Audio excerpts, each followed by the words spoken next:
autopsy. Then you can go home and rest. Nothing so. I'll check. Fuck! It's jammed! Doesn't anyone do maintenance around here? Damn hatch. Damn red Pete. Will I ever again? Will I ever? If only.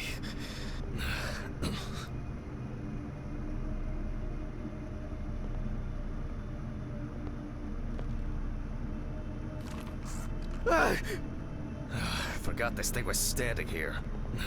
It would be easier if I put things away properly. Damn student lectures and their fucking props.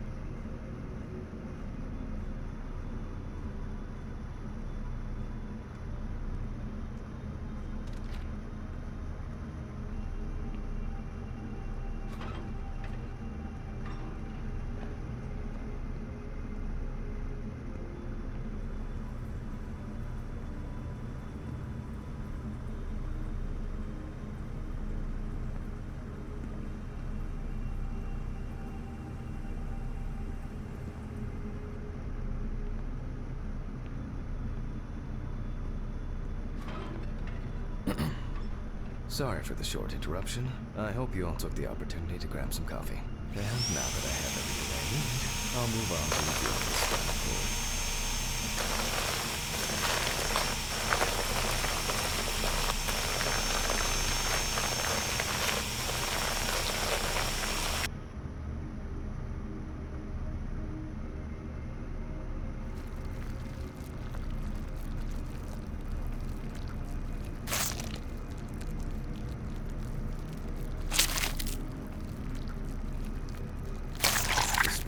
Is removed.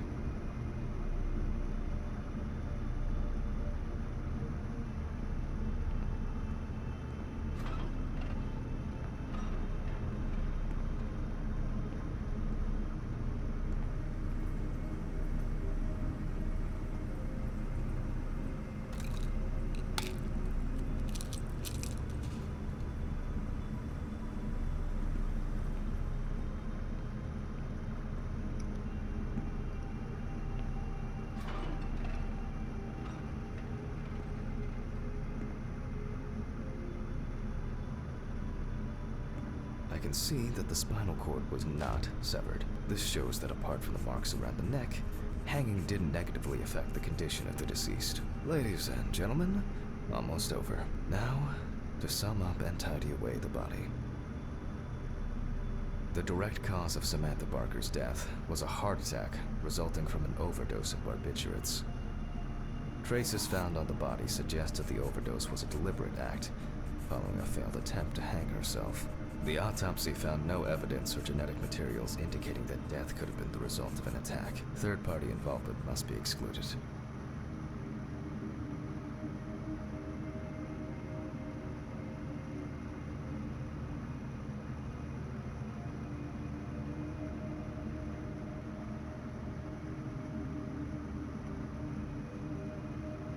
Autograph, and we can start sewing.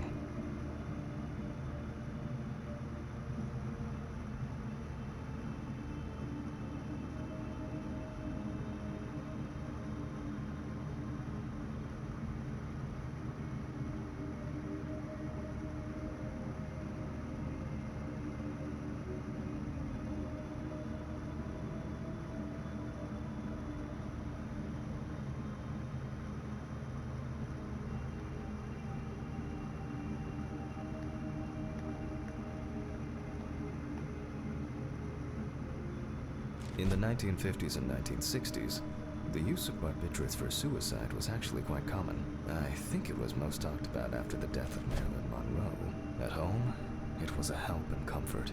On death row, a farewell to the convicts. Well, that's the way it goes. It isn't the drug, but the dose that makes the poison.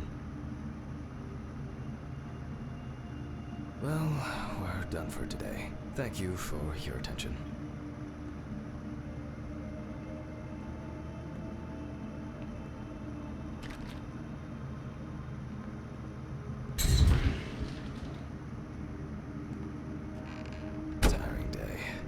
feel those hunger pains coming on. I guess I'll have to pick something up along the way. A nightcap will do me good.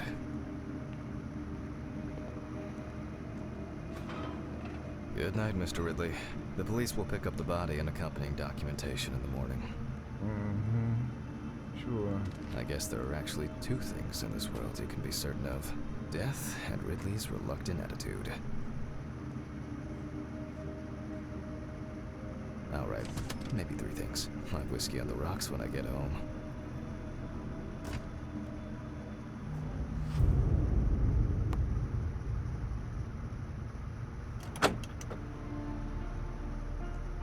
So cold. I guess I should have brought my jacket to work.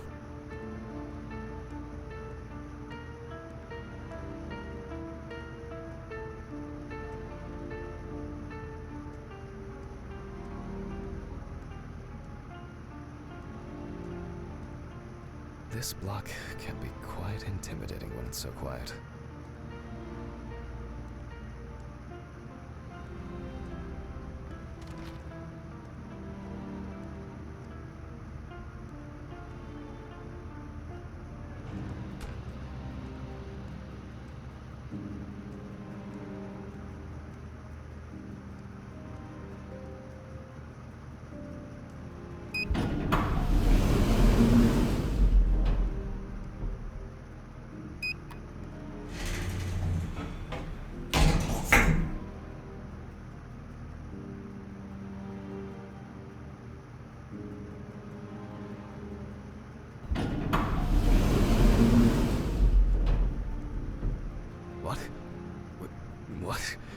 What the fuck? But I locked it. I'm sure of it.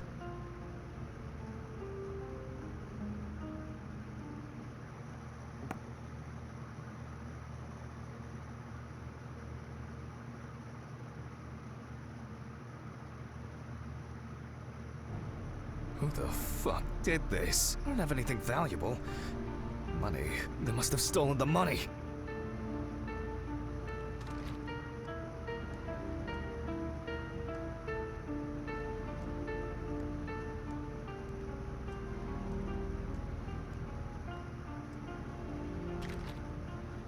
Great.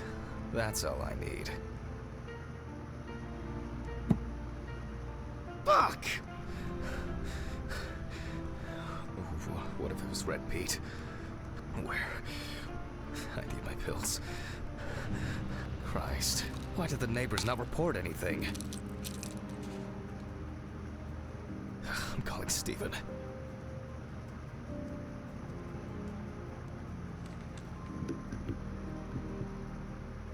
Stephen? Now, Jack, I told you, I'm going for a drink with you for another night in a row. That's not why I'm ringing. Although I could do with one. Someone broke into my apartment. What? Did anyone see anything? Have you called the police yet? No, I don't think so. Anyway, no one contacted me. As for the police, I'm calling right now, officer. All right. Do you want me to head around? Look for any trace evidence? I don't know. No, I guess not. Honestly, I don't have the strength to deal with it right now. I just want to lie down. Are you sure? Because it's no trouble at all. I think so. I'm sorry. I just wanted to calm down a bit. I don't know. That's probably some stupid joke. Only money was stolen. Money? From Alice's box? Oh, fuck. Listen, I can come over. I have the key. I'll drop by, do what I need to do, and you go get some sleep. No, don't trouble yourself. Lately, I've been just so tired and distracted. I don't know. Maybe I forgot to close the apartment door on my way to work. If anything else is missing, I'll let you know and call the police. All right. Just make sure you close it tonight. If you see anything weird tomorrow, let me know. Whoever did this may be watching you. I don't think anyone is dumb enough to come back. You're probably right. Take care, Jack. If you need anything, call me. I promise I will. Thanks, Stephen. Sorry to bother you again. I've just been all over the place lately. It's not a problem. Good night, Jack. Good night. I guess I should clean this shit up. Where to start?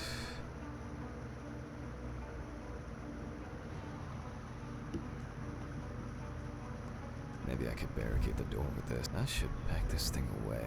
I have no interest in DIY at the moment. Now I'm sure I won't. Alice's family should really have some of these.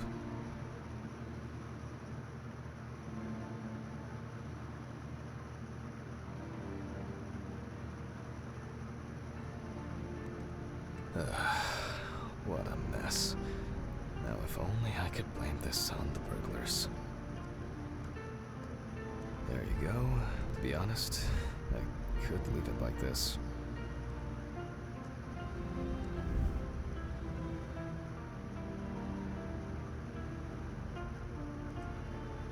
I'm glad this didn't break.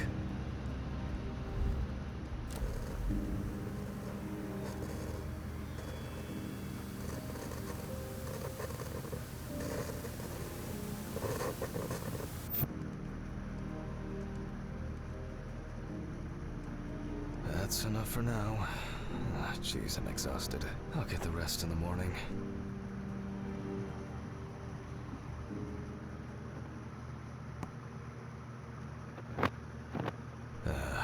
That's enough. I need to quickly change and finish getting ready.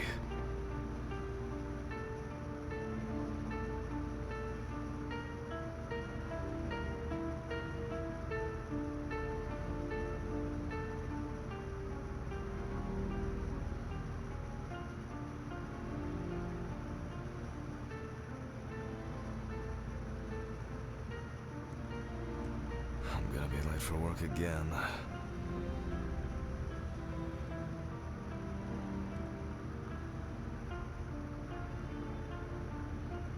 Got my keys, got my files. Check.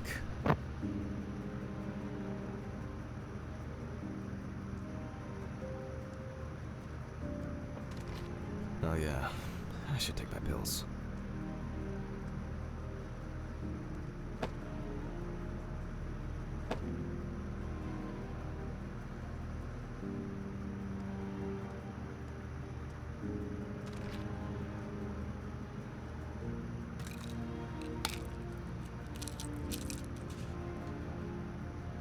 I feel like it takes me forever to finish these things. Time to go.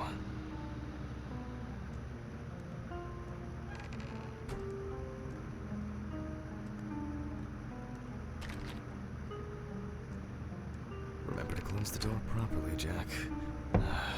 I'll ask the neighbors tomorrow if they saw anything suspicious.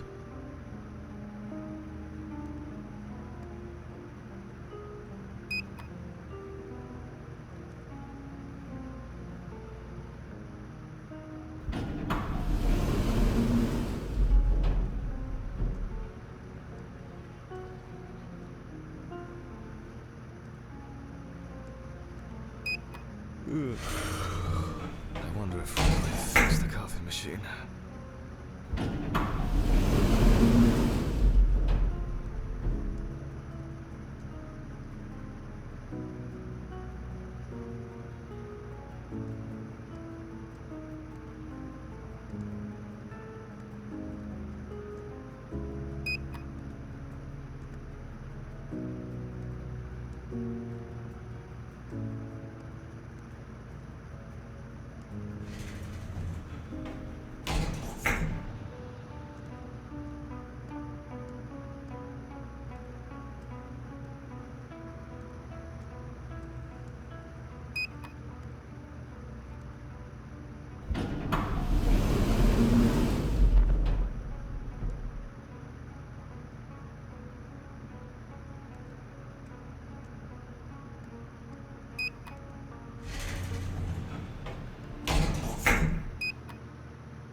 maybe a bit optimistic.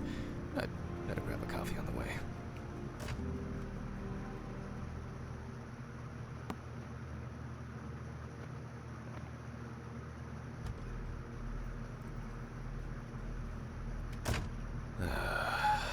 I'm exhausted. I wonder who Stephen brought in today. Good morning, Mr. Ridley. No, he's not here yet? No, I'll do without him.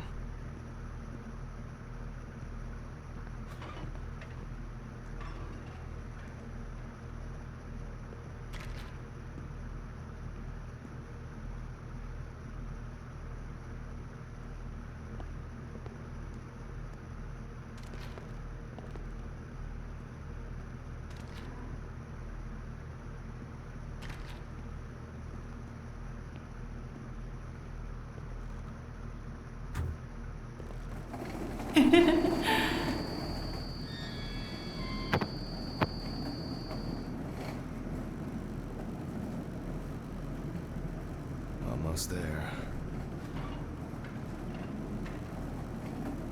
Now for the tough part. The body needs to be moved. Where's Ridley when you need him?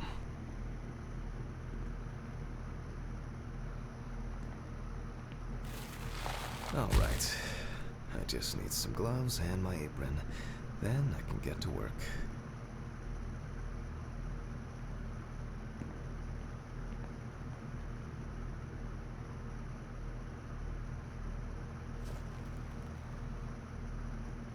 I'm going to need my tape recorder for this.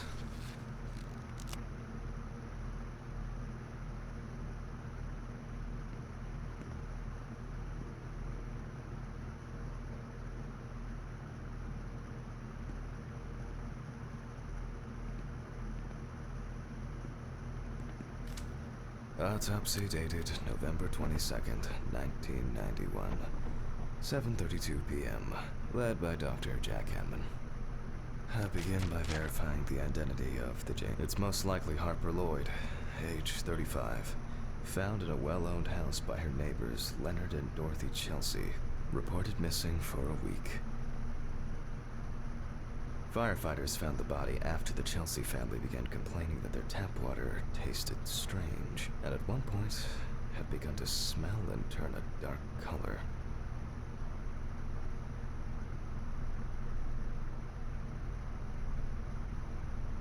Police records also show that Mrs. Lloyd was in constant conflict with her neighbors. The constant parties and subsequent brawls made living in the area nearly impossible, especially when Lloyd's partner wasn't around. The last person who had contact with the deceased was her partner. Harper's last message read as follows. "I'm gonna take a shit in their stupid well. Then we'll see who has the last laugh." Nice one.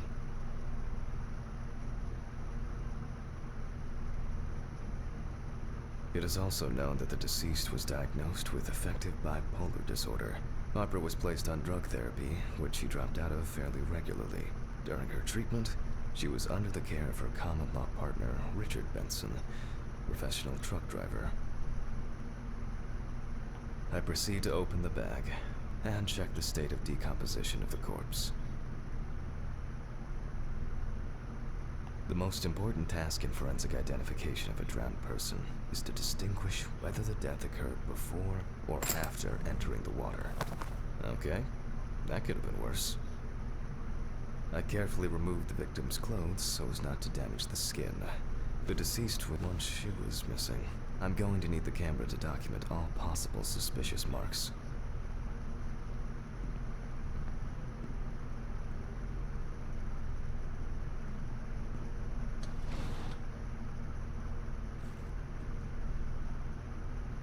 Definitely the first thing that stands out is the very advanced post-mortem gigantism.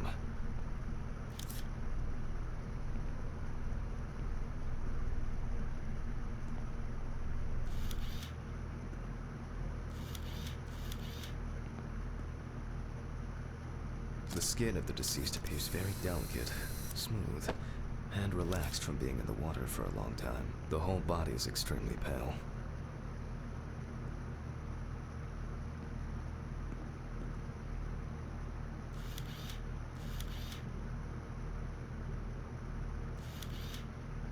Post-mortem markings are seen on the underside of the body. That is, on the back, thighs, and calves of the deceased.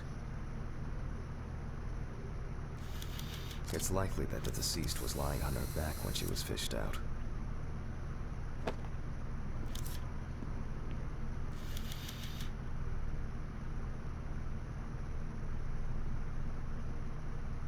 There are bruises and hemorrhages on the neck. These usually occur due to increased inhalation when fighting to breathe underwater.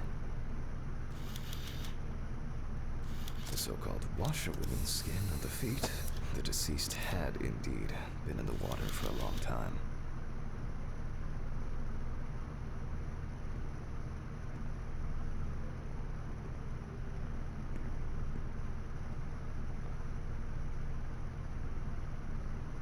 The skin on the hands can be easily separated from the body. The separation takes the form of a glove.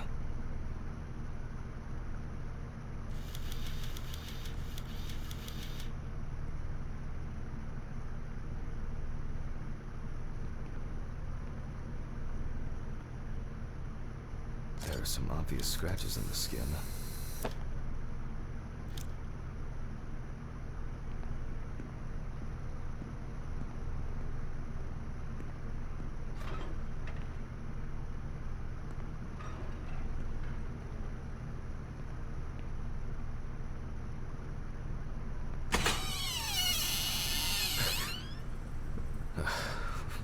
Must have been nothing.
So, after the preliminary exam, it's time to take a closer look at this.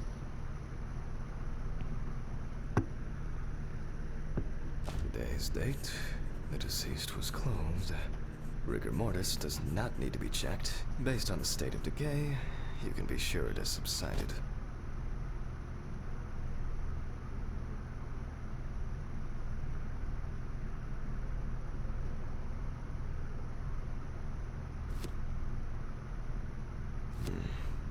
The spots have a purplish blue-red hue, which is a typical sign of the death of the organism. Yep, pretty typical. Livor mortis are formed as a result of putrefaction of blood in the veins.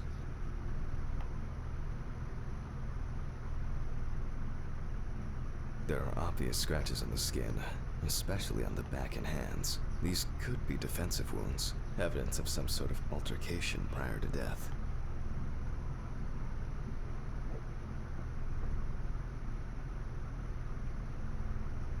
No obvious signs of struggle.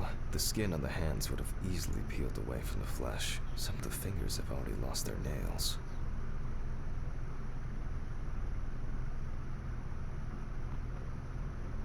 Due to the fact that the deceased was wearing shoes all the time, her feet are in better condition than her hands. Nevertheless, we can still notice a clear, wavy skin and the so-called washerwoman's skin texture.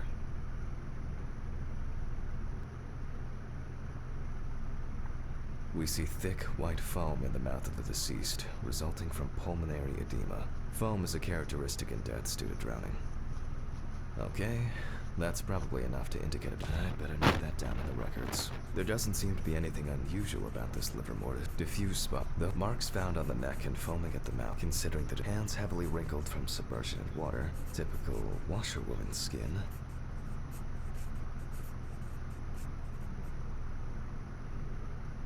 Fortunately, a simple trip. Maybe it's just liver mortis of a different color could indicate poisoning with carbon monoxide, cyanides. But before I begin the dissection, I'll make sure the suggested identity is correct.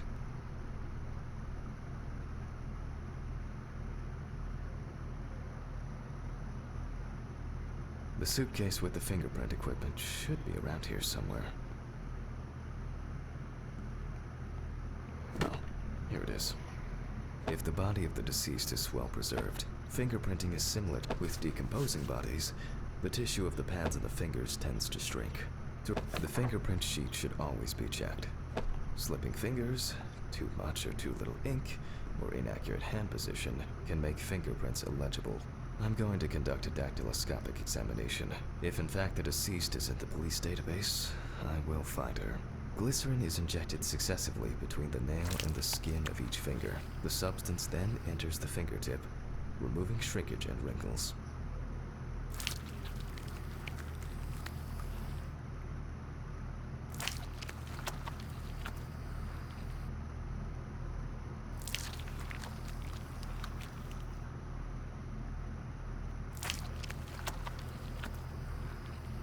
Now I take a brush. Only when the skin is taut and elastic can you use ink. I think it's enough. I'm getting fingerprint samples.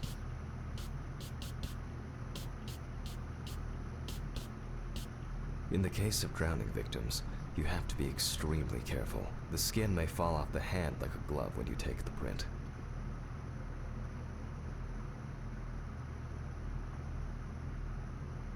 I'll use the fax machine to add the print into the system.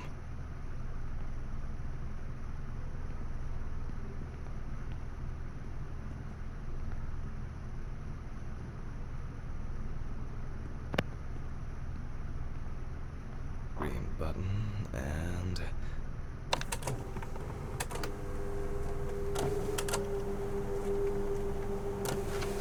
Once the data uploads, I'll run the prints against the police database on the computer.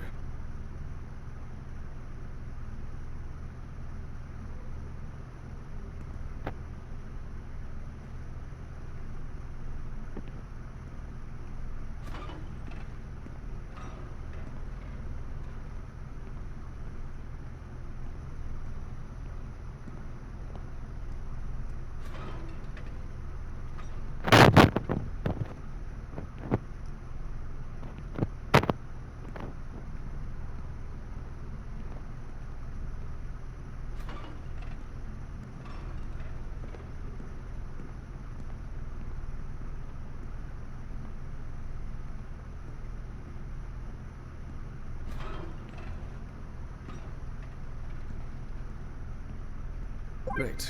The data is there. Click Upload. Now, go through the database and find a matching print. Expect possible hours of fun.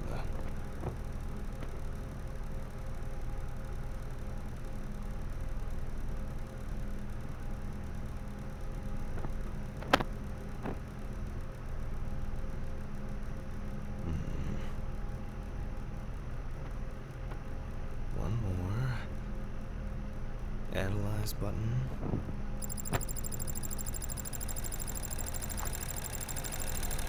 And we have a result. Everyone has a story to tell, even if it's just a police record. So, as predicted, the deceased turned out to be Harper Lloyd. That went smoothly. I'll print this out and attach it to the medical records.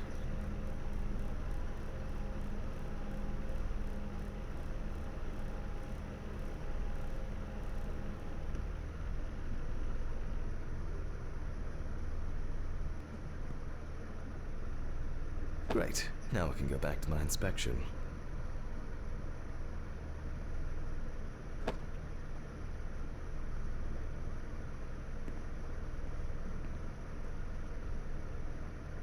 I'm adding the name of the deceased.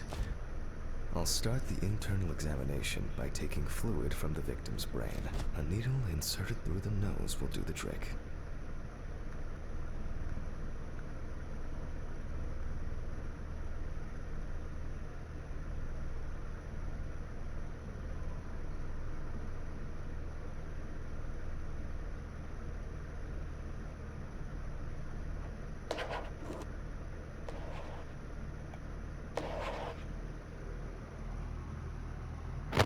If the victim was alive when she fell into the well, she must have swallowed water fighting for her life, and then diatoms, characteristics of pooled water like a well, got into the body.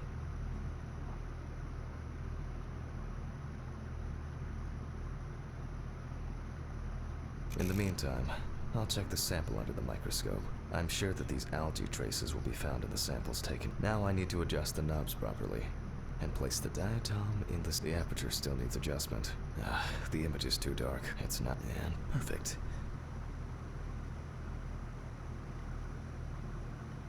Oh, the aperture still needs adjustment.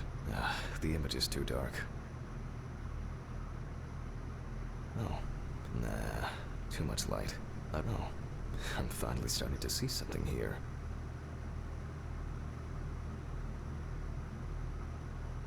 It's not a dirty lens, I'm afraid, but rather perfect. It's not a dirty lens, I'm afraid, perfect. Nah, too much light. Oh, I'm finally starting to see something here.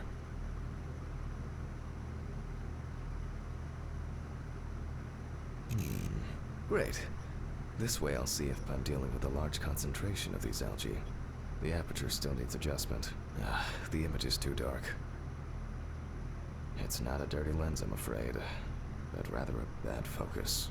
Nah. Oh, I'm finally starting to see something here. The aperture still needs adjustment. The image is too dark. Oh, I'm finally starting to see something here.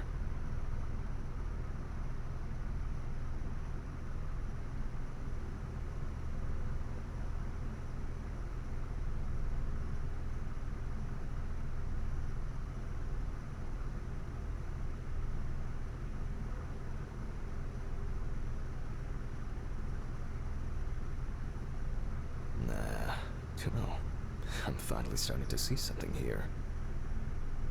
Nah, too much light. I won't be able to know. I'm finally starting to see something here.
I won't even notice an army of diatoms from this distance. Great. This way I'll see if I'm dealing with a large concentration of these algae.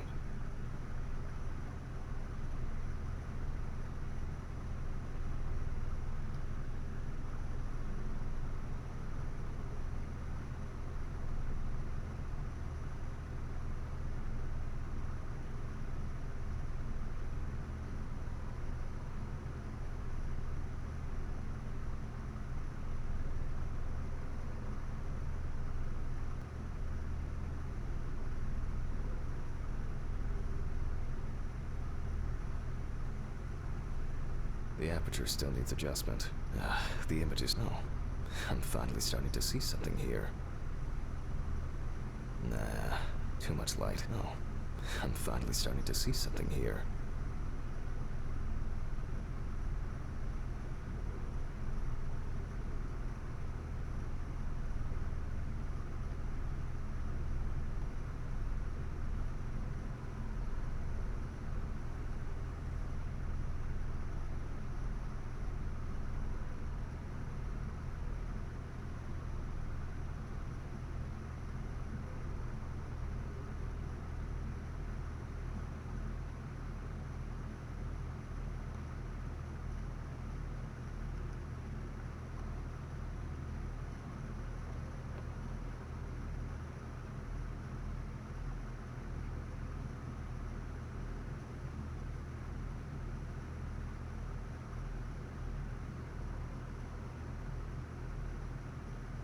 Nah, too much light. Yeah, no.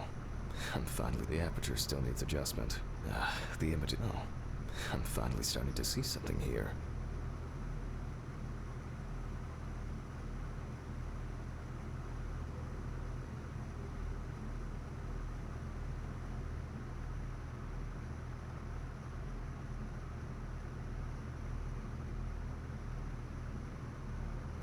And perfect.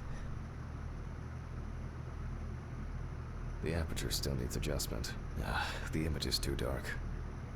Oh, I'm finally starting to see something here. It's not a and perfect.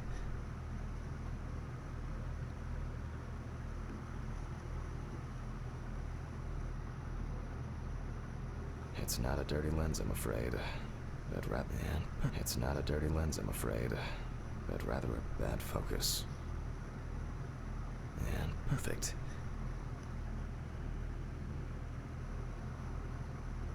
As expected, we find the aforementioned algae in the solution. Their upper part, epitheca, which overlaps the lower, hypotheca, is clearly visible. The presence of diatoms in the brain samples taken indicate that the deceased was certainly alive when she fell into the water and was possibly conscious. Since there were diatoms in the brain, it means that many more of them must have entered the body. Studies of the rest of the organs will most likely confirm this hypothesis. I can finally get to the practical part.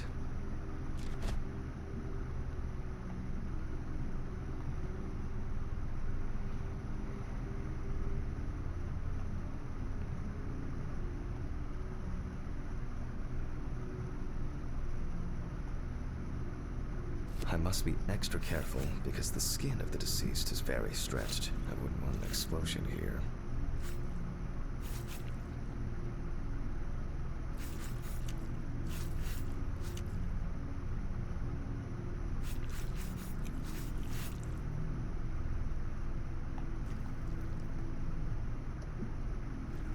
You can immediately see a very large swelling of the organs. In addition, all internal organs are very congested.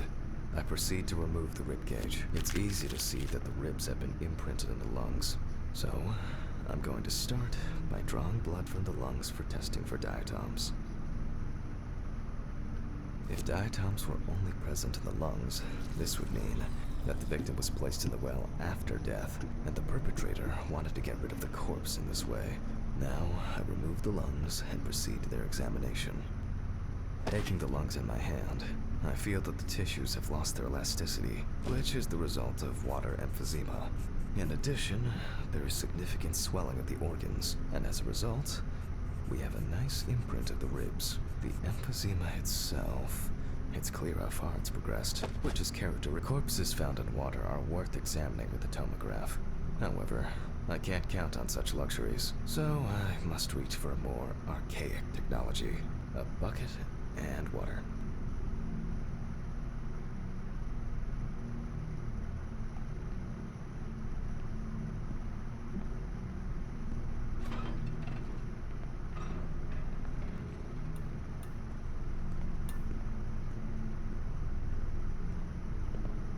Ooh. I hope no one dipped a mop in it. It's best to go to the lab for this.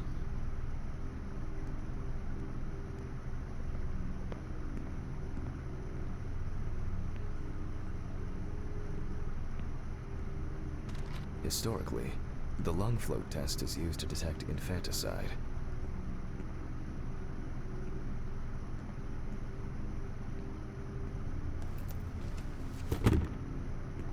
The water should be at room temperature. That's enough.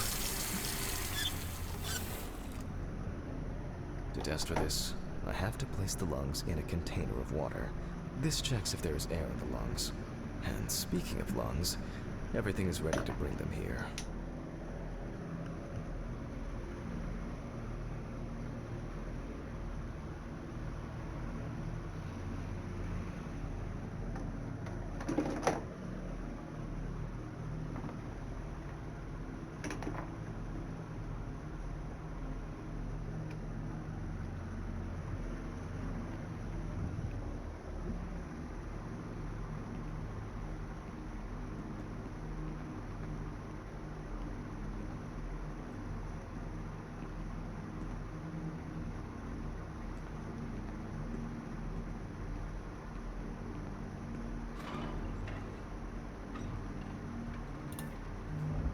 Jesus.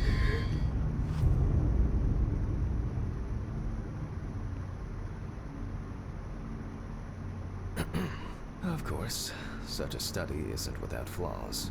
Air may have entered a newborn's airways during resuscitation attempts. Gases released during decomposition could also give a false result. In this case, however, it's about something else, namely, the amount of fluid in the lungs. To test for this, I have to place the lungs in a container of water and wait to see if they fall or if they will float on the surface.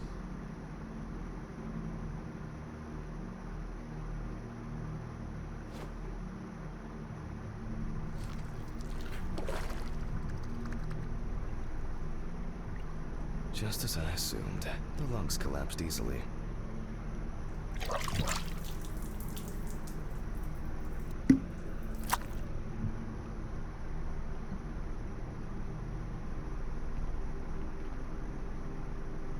Fluid could have entered the lungs during panic attempts to catch breath underwater, but it could also be the result of bacterial infections or cancer, so further investigation is needed.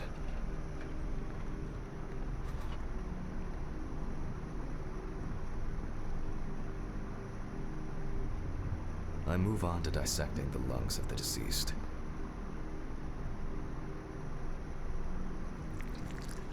You can hear the distinct, very unpleasant crackling of the tissues being cut through.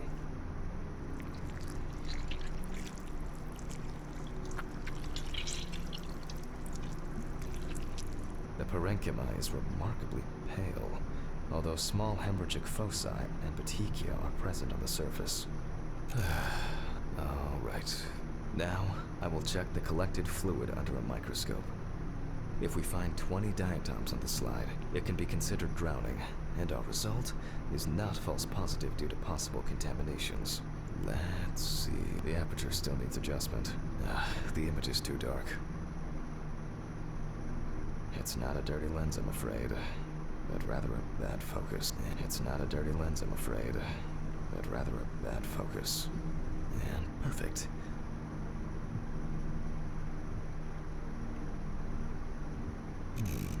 Great. This way I'll see if I'm dealing with a large concentration of these algae.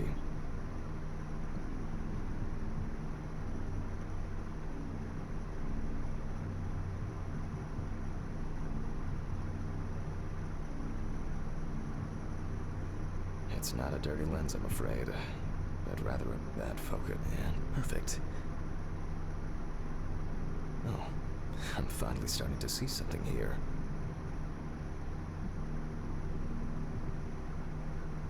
The aperture still needs adjustment. Oh, I'm finally starting to see something here. It's not a dirty man. Perfect.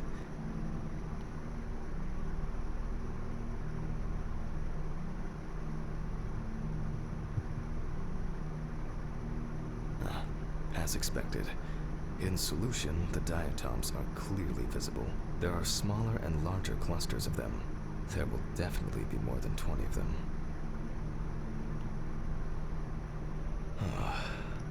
make a note of all this.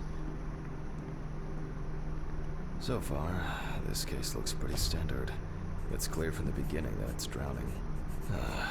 Well, the procedure requires me to check everything anyway. So, I move on to checking the other organs. I ligate the heart, and then remove it for inspection.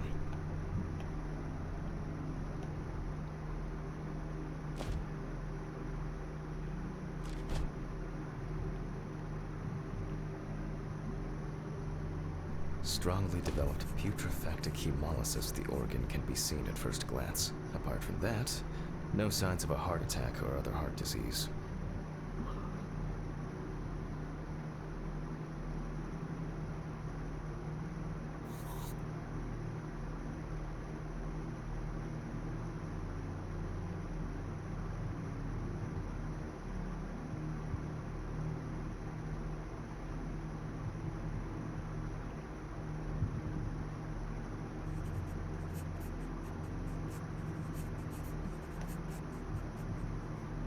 I move on to the next organ. This time, it's the liver.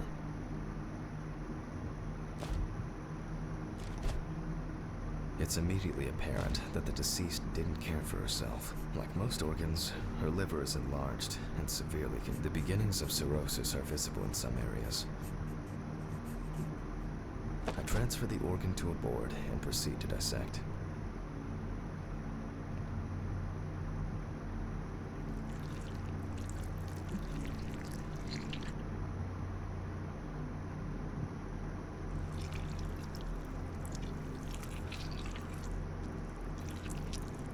The cross-section clearly shows dilated veins. I must admit that this is quite a feat, considering the rather young age of the deceased. Harper enjoyed drinking so much that she might not have lasted a few more years.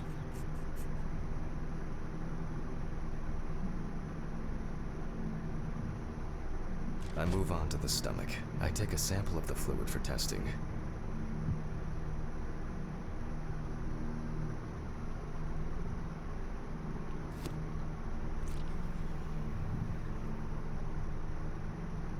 It looks very turbid. I'll see what happens after spinning, but that's in a moment. Now, I carefully ligate the organ, then cut it off. It's enlarged, probably full of putrid gases. I transfer it to the board and carefully open it, checking the contents.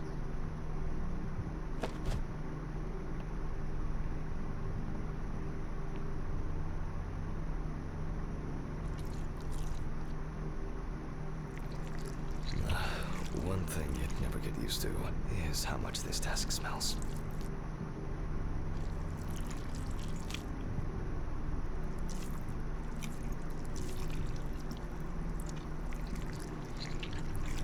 Okay, the stomach is full of fluid and unidentified organic matter, so let's check the diatoms.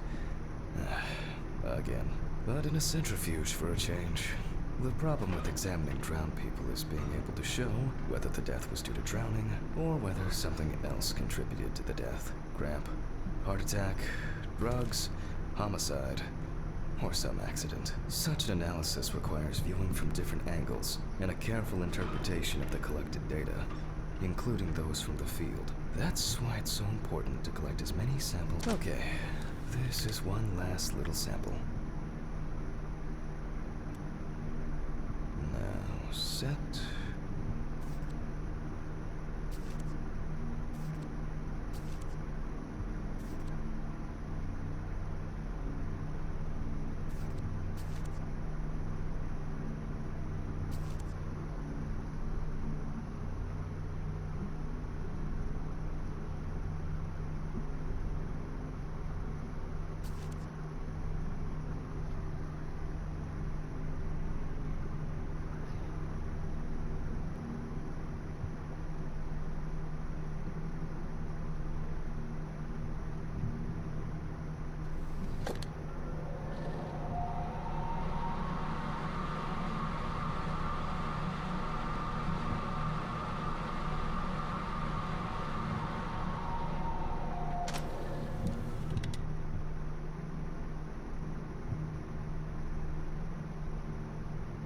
Done. I'll run it directly into the chromatograph and run it against the data from the police. I'm certain the analysis will show similarities between the fluid and water in Chelsea's well.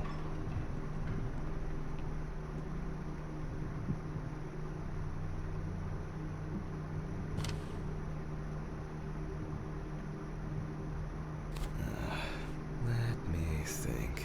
3 milliliters should be fine.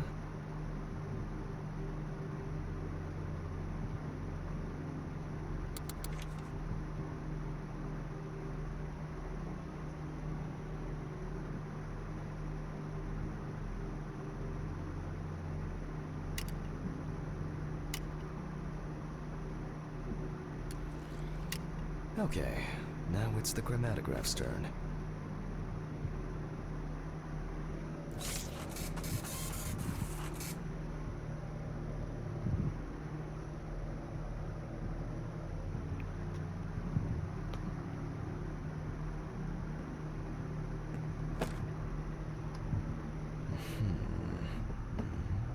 Yes, the water sample matches the one provided by the police.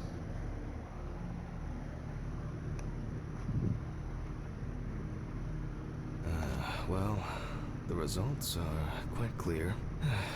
I was hoping it would be a more interesting case.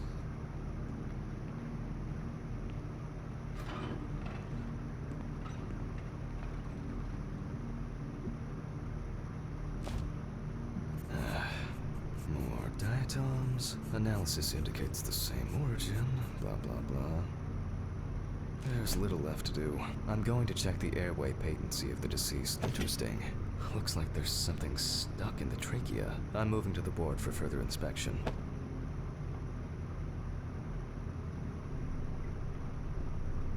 I dissect the trachea and open the organ.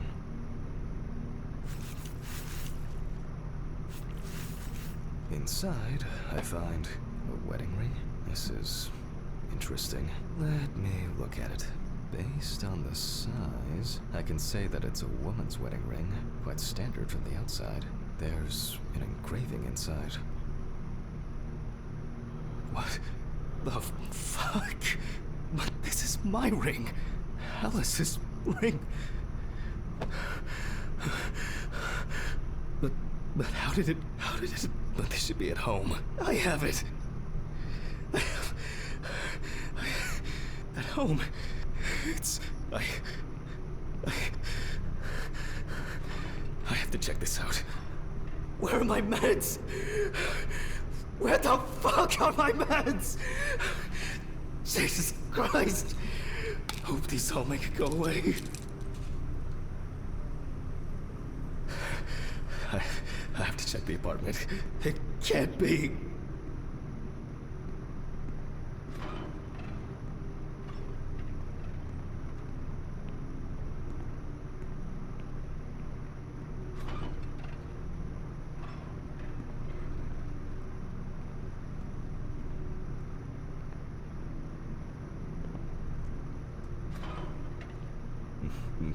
Mr. Ridley.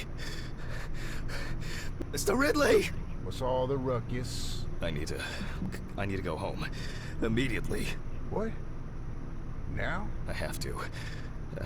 Have you seen anyone here this morning? Anybody suspicious? Oh, there was no one. Dorothy was, but only for a moment, then she left. What's wrong with you, Hammond? Okay. Thanks.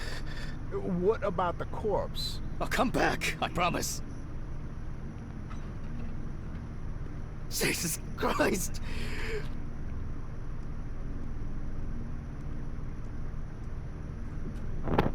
I have to check this out.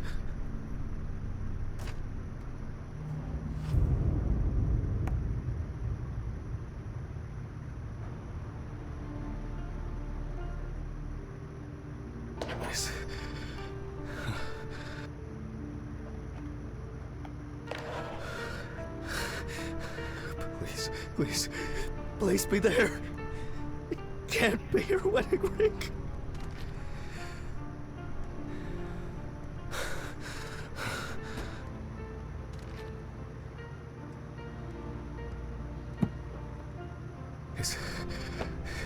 It's not here. It's not. I need to go. I need to go.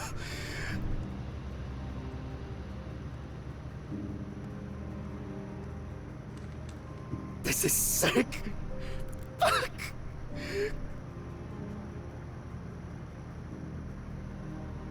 Come on, Steven. Pick up the fucking phone.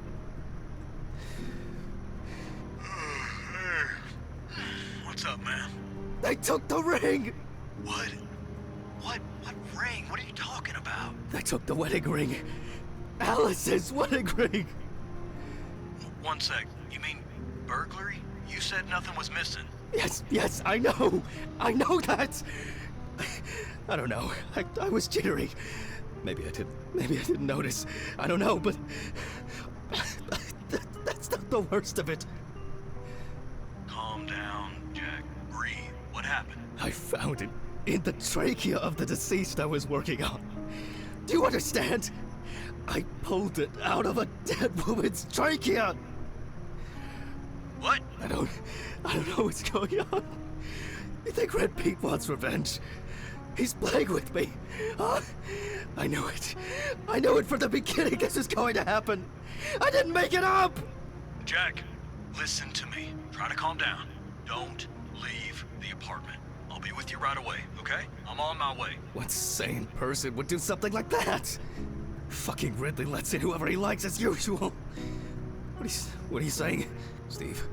Steven? Don't leave me, man. Come on. Fuck. Oh, God, what now? Okay, Jacob. I need a drink.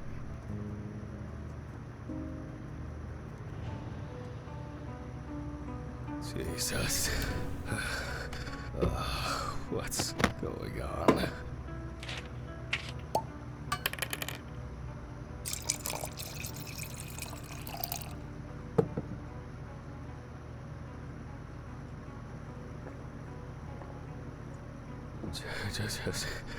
Just one sip more.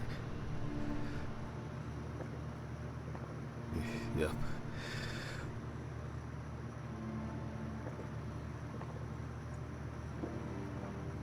Jesus.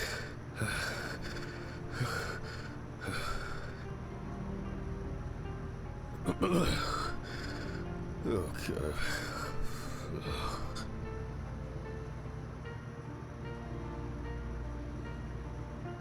Yep. Oh, God.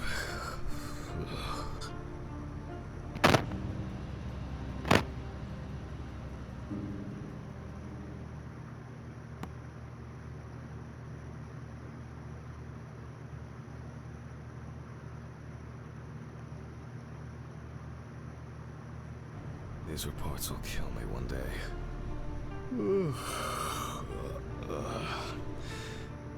It's time to go to work.